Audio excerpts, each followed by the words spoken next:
Assalamualaikum warahmatullahi wabarakatuh. Apa kabar semua anak-anakku yang soleh dan solihah? Alhamdulillah, luar biasa. Allahu Akbar. Oke, anak-anakku semuanya, sebelum kita mulai melaksanakan pelajaran, kita berdoa lebih dahulu. Yuk, semuanya berdoa mulai. Bismillahirrahmanirrahim. Rabbi zidni ilma warzuqni fahma. Amin. Ya, alhamdulillah kita sudah berdoa. Mudah-mudahan pelajaran hari ini dapat kita terima dengan lancar. Baik, kita lanjutkan mulai dengan pelajaran pertama akidah halak, yaitu tentang mengucapkan kalimat istighfar. Sebelum kita lebih lanjut, alangkah lebih baiknya anak-anak semuanya harus mengetahui ya tujuan pembelajaran ini. Nah, yang pertama, menerima kebesaran Allah SWT melalui istighfar. Dua, istighfar dapat menunjukkan sikap rendah hati dan pemaaf sebagai wujud implementasi istighfar.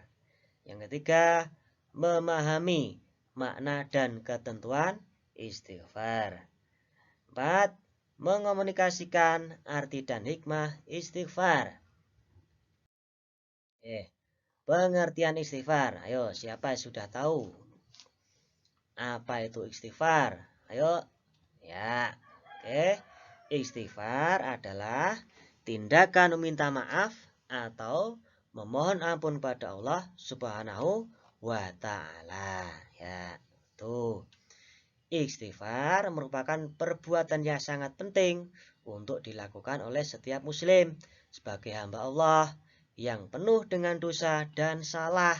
Nah, lafal istighfar adalah astaghfirullahaladzim. Nah, arti dari kalimat astaghfirullahaladzim adalah aku mohon ampun kepada Allah yang Maha Agung. Kalimat ini harus sering kita ucapkan sebagai seorang muslim yang selalu butuh ampunan dari Allah. Karena itu setiap datang detak jantung kita sebaiknya kita iringi ya, dengan istighfar. Karena istighfar merupakan bentuk bertobat kepada Allah Subhanahu wa taala. Namun dengan istighfar saja tidak cukup. Kalau kita salah atau berdosa, segera beristighfar. Istighfar, kalimat yang sangat pendek, tetapi memiliki makna yang sangat dahsyat, sangat dalam, dan sangat indah dalam hidup kita. Kalimat istighfar tidak hanya diucapkan saat seorang muslim berbuat kesalahan saja dan dosa, namun juga diucapkan setiap hari. Setiap selesai sholat, istighfar selalu diucapkan sebagai wujud sikap menyesal atas kesalahan atau dosa yang kita lakukan atau kita perbuat. Luasnya ampunan Allah SWT. Ya. Manusia adalah tempatnya salah dan lupa. Ia sering berbuat kesalahan baik pada Allah maupun pada manusia. Baik itu dosa atau kesalahan kecil maupun yang besar. Baik itu yang disengaja maupun yang tidak disengaja. Tak ada manusia yang bersih dari salah dan dosa kecuali para nabi. Apa yang harus kita lakukan setelah berbuat kesalahan tersebut? Tentunya harus meminta maaf baik pada Allah maupun pada manusia. Sebaik-baik orang yang bersalah dan berdosa adalah orang yang bertobat, dan Allah SWT sangat mencintai hambanya yang bertobat dan bersuci. Sesuai dengan firman Allah dalam Quran surat Al-Baqarah ayat 222. Ya. Bismillahirrahmanirrahim. Innallaha yuhibbut tawwabina wa yuhibbul mutatahhirin. Sesungguh Allah menyukai orang yang tobat dan menyukai orang yang mensucikan diri.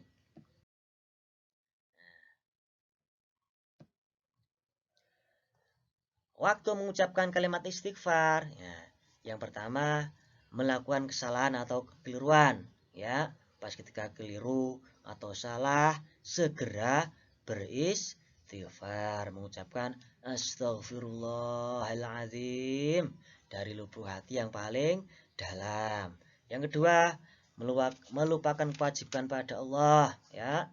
Pas ketika contohnya mungkin pas ketika anak-anak atau Pak Guru lupa waktu sholat tuh malah kelupaan, segera saja mengucapkan istighfar, terus kemudian langsung segera ambil air wudhu, melaksanakan sholat. Itu salah satu contoh kewajiban ketika kita lupa. Terus ada lagi yang ketiga, melaksanakan sholat ketika duduk di antara dua sujud. Nah tuh, siapa yang tahu doanya? Ya, doanya Rabbi gfirli warhamni wajburni wahdini warizukni. Itu yang keempat, berdoa dan berzikir, ya. Biasanya ketika habis sholat tuh kita berdoa terus berzikir, kita ucapkan istighfar sebanyak-banyaknya. Tidak hanya pas ketika sholat, dimanapun berada yang namanya berdoa dan berzikir itu diperbolehkan, ya. Bahkan malah Allah suka orang yang sering-sering berdoa dan berzikir. Kemudian hikmah beristighfar, ya ini hikmahnya ada beberapa hikmah yang dapat diambil dari pembiasaan membaca astaghfirullahaladzim, yaitu yang pertama, hati menjadi tenang. Yang pertama adalah hati itu tenang, karena enak sekali kalau kita mengucapkan istighfar ketika kita salah, ya toh. Terus kita mengucapkan istighfar dari lubuk hati kita yang paling dalam, astaghfirullahaladzim, ya toh.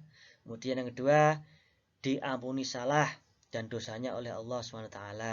Jadi salah kita, dosa kita diampuni Allah dengan mengucapkan istighfar. Ketiga, diberikan lapangan rizki kita, lapangkan rizki kita, ya, yang kemarin sempit, sulit rizkinya, perbanyak istighfar, insya Allah diberikan ke lapangan. Yang keempat, selalu memiliki sikap rendah hati dan tidak sombong. Oleh karena itu, marilah kita selalu membaca istighfar setiap saat dan dimanapun berada. Banyak yang kita mampu agar hidup kita lebih berkah dan selalu dalam lindungan Allah, ya. Meskipun bersih dan terjaga dari dosa, Rasulullah itu setiap bangun tidur selalu beristighfar sebanyak 70 kali, ya. Di riwayat lain 100 kali. Bagaimana dengan kita? Ayo. Bagaimana dengan kita? Rasulullah saja ya sudah diampuni dosanya, bahkan tidak memiliki dosa, bahkan dijamin Allah masuk surga, istighfar tiap hari, setiap bangun tidur 70 kali atau 100 kali. Kapan kita seperti Rasulullah? Bisa nggak? Tentunya juga bisa toh, tiap bangun tidur istighfar. Kalau beratan Pak 70 100 kali, yus minimal 3 kali 2 kali lah, ya toh. Yang penting kita beristighfar, kita syukur, alhamdulillah bangun tidur kita masih diberikan nyawa, diberikan hidup, ya toh.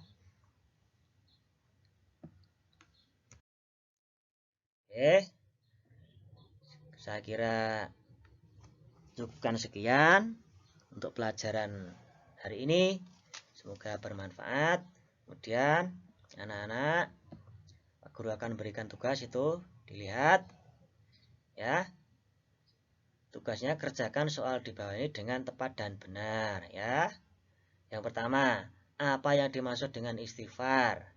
Yang kedua, mengapa setiap manusia harus selalu beristighfar kepada Allah? Jelaskan. 3. Sebutkan hal apa saja yang harus dilakukan oleh kita jika kita berbuat salah pada sama. 4. Sebutkan ciri-ciri orang yang memiliki sikap dan sifat rendah hati dan pemaaf dalam kehidupan sehari-hari. 5. Apa hikmah dari pembiasaan kita mengucapkan kalimat istighfar? Sebutkan, ya. Tugas ini tadi nanti dikumpulkan di dalam selembar kertas, dikumpulkan ketika pas sudah selesai PPKM atau nanti akan ada pemberitahuan dari Bapak Guru. Oke, anak-anak semuanya, mudah-mudahan bermanfaat. Pak Guru cukupkan sekian ya. Kita tutup. Billahi taufiq wal hidayah. Wassalamualaikum warahmatullahi wabarakatuh.